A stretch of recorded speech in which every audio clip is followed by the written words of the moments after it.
Hi all, welcome back to Rambling Reality. This is going to be a fairly short podcast, I think, this week because I'm busy, working. 40-hour work week plus my part-time jobs because, hey, a girl's gotta eat. Yeah, pretty much recommended for most diabetics. I don't know if you heard that, but I've got some messages along the way.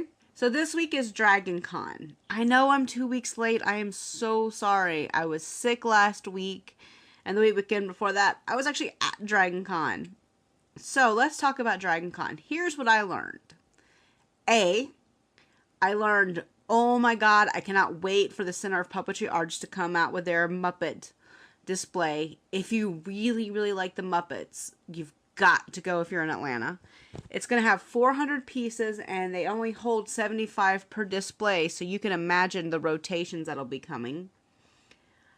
I'm a Fraggle Rock fan through and through, and about 2 years ago, Moki and Red's puppeteers were there, and they even brought the Fraggles over. I was so excited and having fun.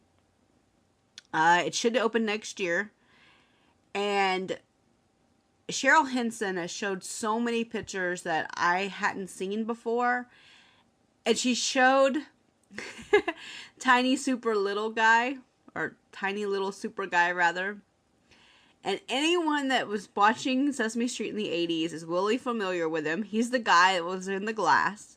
I actually showed him to my fiance Sven for the first time, and he was just absolutely bowled over by it because he never saw it, being German.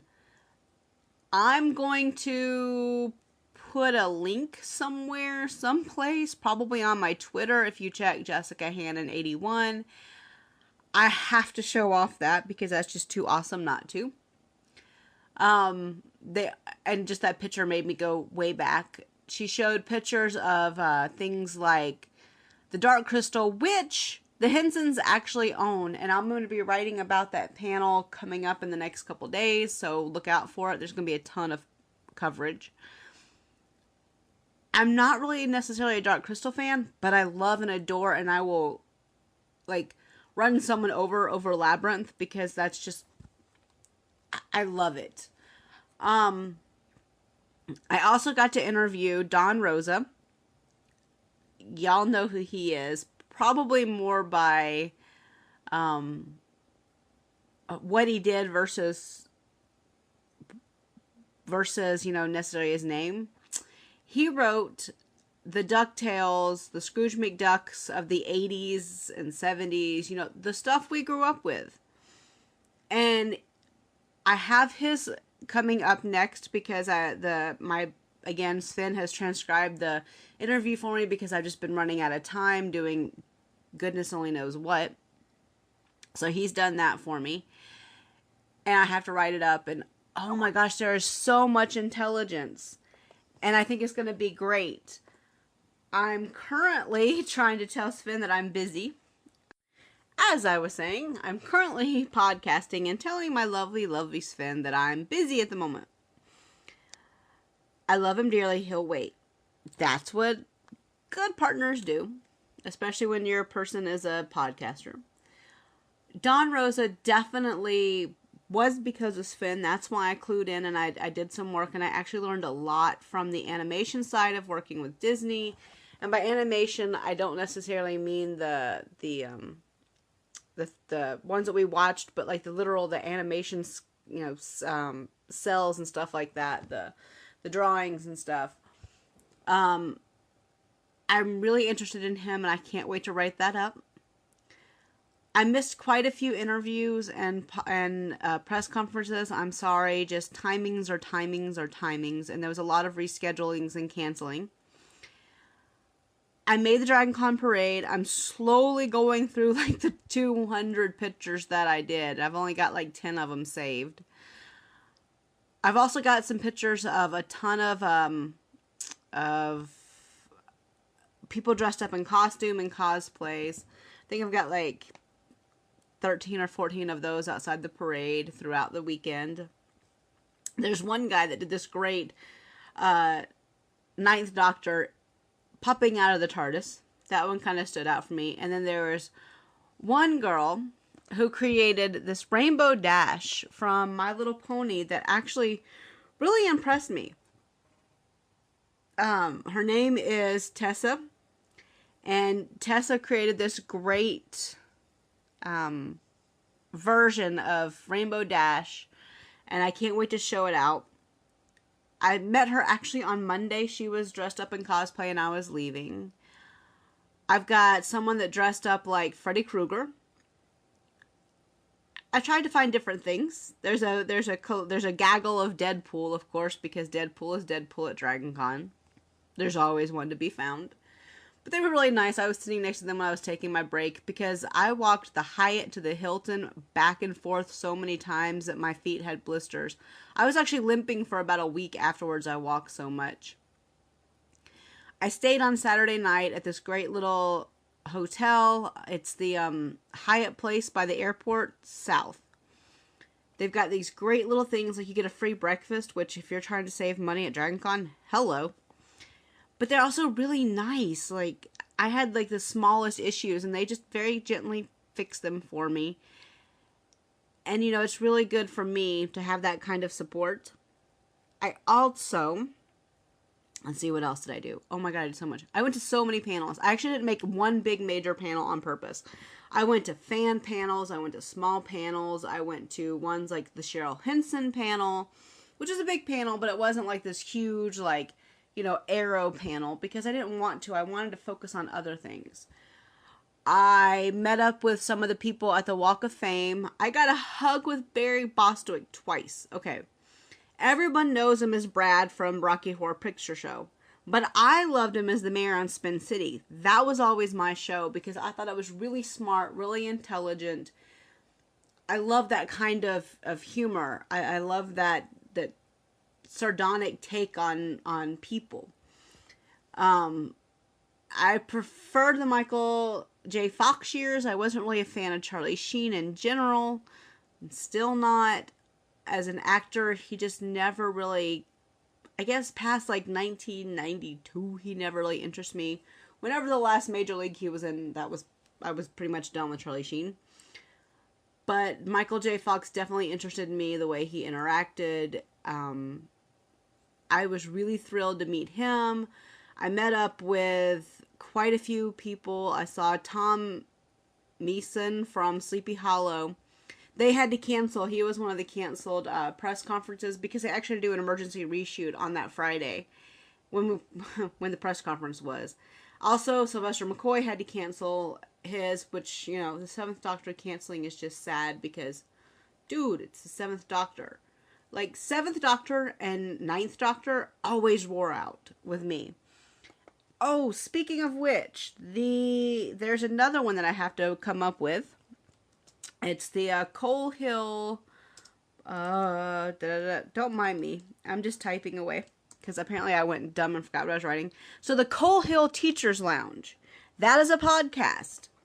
And if you ever hear them talking about Oswald, meet Oswald. That will be me. I was in the media room just making my notes and just doing what I always do, which is thumbs up, thumbs down, make faces. I'm never still, I'm never quiet in whatever form. If you're really interested, it's pretty interesting for a podcast. They were really having fun. I was enjoying listening to them speak. As you know, Jenna Coleman is leaving Doctor Who after this series. I'm not really sure how I feel about that because I haven't got to see all of Capaldi's first run, much less the one starting this month. But Karen Gillan was at DragonCon, which is a huge name considering everything that she's been in recently. And the lines were wrapped around and around and around. I was just like, I'm good. Who else did I meet while I was there? I know I'm all over the place. I'm sorry. Let's see. I met up with some amazing professors too. Kelly Sue DeConnick was there for comics, and there was this panel, and it was about the feminism seen through her work, and I was fascinated by this panel. I'm going to be writing this up, and I'll tell you where it'll be in just a second, because it's the end. I'm plugging it at the end. I really enjoyed learning what I did. I hadn't really read a lot of hers because I haven't had the money to read her run of Captain Marvel, but I love the first one that I bought. And same with Miss Marvel. They're on my top 10 as soon as I get some steady income, which I have from my new job, hence the 40-hour work week. But the paychecks haven't quite come in yet, so I can't really do a lot with buying anything. I really enjoy that kind of deep impact, and I really enjoy listening to fans talk about it. What else? Oh, I went to some panels about cyberbullying, which I thought was very interesting from my perspective of being a woman journalist. It can be pretty hard to avoid those kind of people, you know? I also went to some about how women are changing the games industry, and that one was really fascinating for me because you had someone that worked at a major kind of studio type to moving to indie, and this of course would be, you know, video games themselves. And then you also have someone that does RPGs and how diversity is key in all these elements. And I think that's really important nowadays as things are changing. I'm going to be writing about that as well. I had so much fun. I also went to a commercial space panel where I met Stephen Fleming. He's a teacher at Tech. I know I work for the other school. I'm so sorry. But I met him and he was pretty interesting. I enjoy learning. I'm an academic nerd, as I've noted many times. I love to go into those kind of panels. I have them all recorded so I can write these great notes that are actually real. They're not fake. They're not summations or actual quotes. So if you see a quote, it's actually in my transcripts. I try to do that anyway because I think reporting is kind of necessary if you want to be accurate. Right now I've got Finn asleep on my computer because he's going, "You're never feeding me." We fed him late. He'll be fine, I promise. What else? God, I covered so much movement at DragonCon. I think that's what I did the most of. If you want to eat some really good food while there, by the way, you should go to MomoCon. I mean, not MomoCon. Haha, that's another place. That's another convention. Sorry. Momo Cafe. Go to Momo Cafe. They have food by the pound, and that can be really important if you're eating a sustaining breakfast or lunch. Moe's is pretty good there. Oh, shout out to the BB&T over at Peachtree Center, by the way. Well, the Amerimart, wherever you want to call it. Awesome group of people. Amazing. I had to open a bank account because I literally started work the day after Labor Day. I started a 40-hour-a-week job that day. And I needed to have a direct deposit. And I was going to change banks anyway. And BB&T had me in and out in like 20 minutes. I sat for 20 minutes at SunTrust at Peachtree Center. Never even looked at me. That was an easy buy. But going to BB&T was fast. It was great. And I think that they should get acknowledged for that because DragonCon time is pretty important when you've got breaks. What else? The staff. The staff at DragonCon are amazing. Especially the DragonCon media relations team. Hi, Dan. Woohoo. Hi, how you been? I'm going to get back to your email from you soon. I promise. I'm just slammed when I'm not at work during my work week because I come home and go directly to sleep at this point.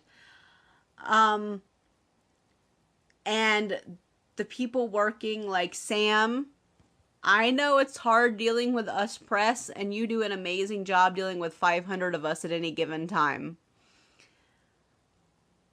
I want people to realize that the people putting on DragonCon, a lot of them are like volunteers. They're not paid. They're not getting paid to do this job. And they need to be acknowledged so much for the work that they put into this. Beyond that, thank you to the guests who came this year. Not just the guys that are on Arrow. Not just the people that show up from like Karen Gillian from Doctor Who and Guardians of the Galaxy, and not just Chris Rankin who showed up, and I was so sad I couldn't go because Percy Weasley, actually my favorite character or one of them in Harry Potter. I know, but I like him. He stood by his beliefs. That's the true definition of a Gryffindor, right? But also the fans. Oh my God, the Terry Pratchett fan panel in Remembrance was probably one of the most heartbreaking and most reviving panels I had heard. I've only read parts of Small Gods, and that's because Sven has, when I was very, very sick, Sven was reading it to me through Skype. So he could keep me awake and keep me in, then let me to lull back to sleep, because sometimes I have trouble sleeping if I can't breathe and I can't move. And I've just been, last year I was sick.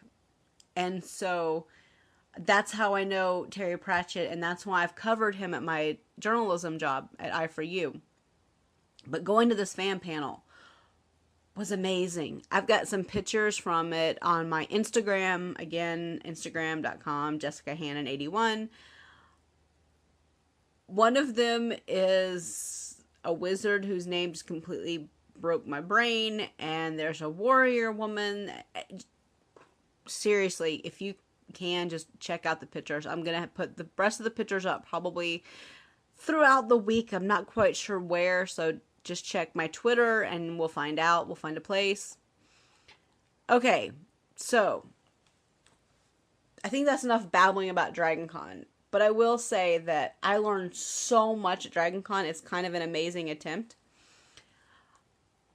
One thing I did do a week later after DragonCon was, on my birthday, I opened wildpantheonpress.com. This is mine. It's my site, written by me for right now, until I can get some funds together, because I refuse to hire writers that I can't pay for their articles. But basically, it's a site where we discuss the academic side of cultural studies. I know there's a ton of them out there. Wild Pantheon Press was created because I wanted a place to write my real academic stories and collect them, hopefully with an audience that is interested. This is where the Kelly Sue DeConnick panel will be.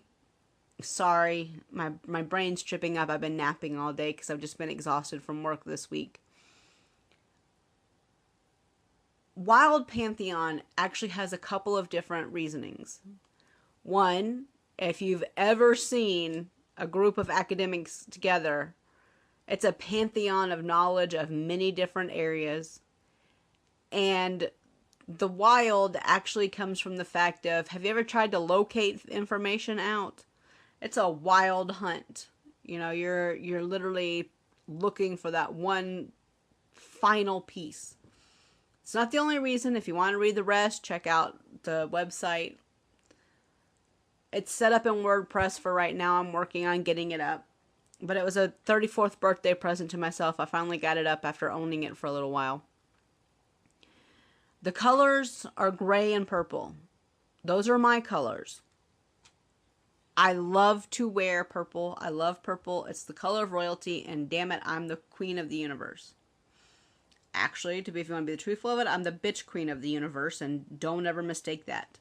I am. But I've worn purple since I was 3 years old. Also, the gray is, it's complementary, but also I like gray. The world is in gray. There is no black. There is no white. There's too much complication. There's too many variables. There's too much interdisciplinarian. There's too much. The world is not one thing or another. It's a bunch of different things. And I think it's important to note that. Hence, the gray. Hopefully you guys will visit, and hopefully you guys will enjoy it. I'm going to try and get it up as soon as I can, get up my article on Kelly Sue. You know, during that 5 minutes a day I have by myself. I've also got that, again, recorded so I can add it in. I think I'll end this up now. But I should mention that DragonCon is what propelled me to get Wild Pantheon Press up. I'm going to have a list of information underneath the information for this podcast. I think some links for you guys to go and visit if you want to have some really interesting conversations if you want to follow some great people. I know that, oh man, Ahmed Jonas. Oh, please tell me I got your name right. Junior is an amazing academic. I found so many academics. I was in heaven at DragonCon. Oh, if anyone doesn't know, DragonCon is actually an academic conference. There's a mini conference that goes on during it. It's for pop cultural one, and it's really interesting. If you ever want to go see it and you're a nerd, tune into those. DC academics are on Twitter. Just follow it. You've got to deal with it. All right, so I'm going to sign off now because I've babbled for almost like 25 minutes, and at some point I actually need to get paid for my work this week, so I got to go to work. Well, more work for different things. Anyway, before I go, I should mention that Sven Huska, which is at SvenHueske.tumblr.com, created my logo for Wild Pantheon Press. I think you should definitely look at it. He did an amazing job considering he's got no formal training. He's just learned this on his own. And yes, he's my partner, but I'm a really finicky client. So if I say something, he knows it's true. And I'm very particular and I'm very picky. And as much as I love him, I'm the most honest partner you're ever going to find. I think if you're really curious, you should check him out. He also works with Demanda Hagen on doing a lot of her graphics. Check him out. All right. Bye.